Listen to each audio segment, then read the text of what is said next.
Bila setelah sholat di musola orang-orang itu ekonominya menjadi meningkat, tentulah musola akan penuh.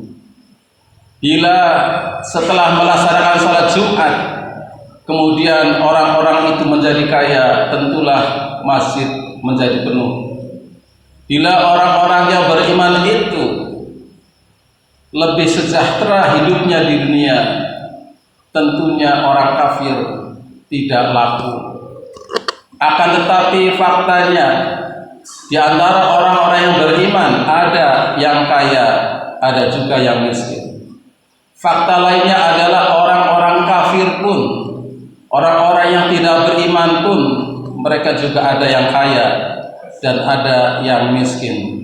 Bahkan di antara mereka ada yang lebih kaya lagi, kaya raya.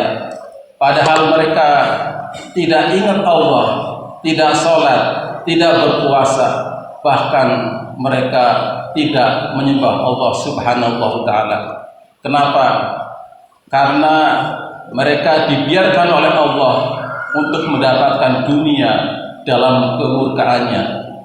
Falamma nasu ma dzukiru bihi fatahna 'alaihim abwaaba kulli syai' hatta idza farihu bima utu akhadnahum baghtatan fa idza hum mublisun.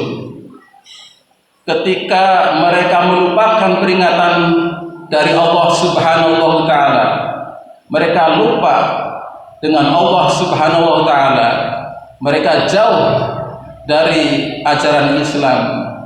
Pada saat itulah dibukakan pintu-pintu kesenangan dunia, sehingga ketika mereka sedang bersenang-senang, mereka disiksa dalam sekejap dengan tiba-tiba sedang mereka itu terdiam dan berputus asa. Itulah azab bagi mereka. Tetapi azab itu tidak dibayar cash, tetapi nanti pada saatnya mereka akan mendapatkannya. Akan tetapi ketika mereka meninggal dengan tiba-tiba, lupa tidak mengerjakan apa yang diperintahkan oleh Allah, hartanya banyak yang ditinggalkan, maka mereka berputus asa, sedih karena apa yang mereka usahakan di dunia itu tidak bisa dibawa ke akhirat. Itulah yang namanya istidraj, penundaan. Bagi mereka yang tidak sadar, disangkanya itu adalah karunia Allah, padahal mereka tidak sholat. Padahal itu sengaja ditunda oleh Allah Subhanahu wa Ta'ala agar mereka mendapat lebih banyak dosa lagi. Wala yahsabanna alladziina kafaru annama numlilhum khairul li anfusihim innama numlilahum yazdadu itsma walahum adzabun muhin. Janganlah wahai orang-orang kafir, orang-orang yang ingkar kepada Allah dan Rasulullah menyangka bahwa penundaan azab itu adalah kebaikan untukmu, akan tetapi itu adalah agar kamu menambah dosanya, dan pada saatnya nanti di akhirat akan mendapat azab yang menghinakan. Jamaah yang dirahmati Allah, lalu bagaimana dengan kita yang orang beriman yang selalu sholat, mengerjakan amalan-amalan yang diperintahkan oleh Allah Subhanahu wa Ta'ala untuk mendapatkan karunia Allah itu? Tentunya dengan cara-cara yang diajarkan oleh Allah Subhanahu wa Ta'ala, agar apa yang kita dapatkan itu menjadi diridhoi oleh Allah Subhanahu wa Ta'ala. Untuk mendapatkan kenikmatan dunia, kita diantaranya harus bertobat.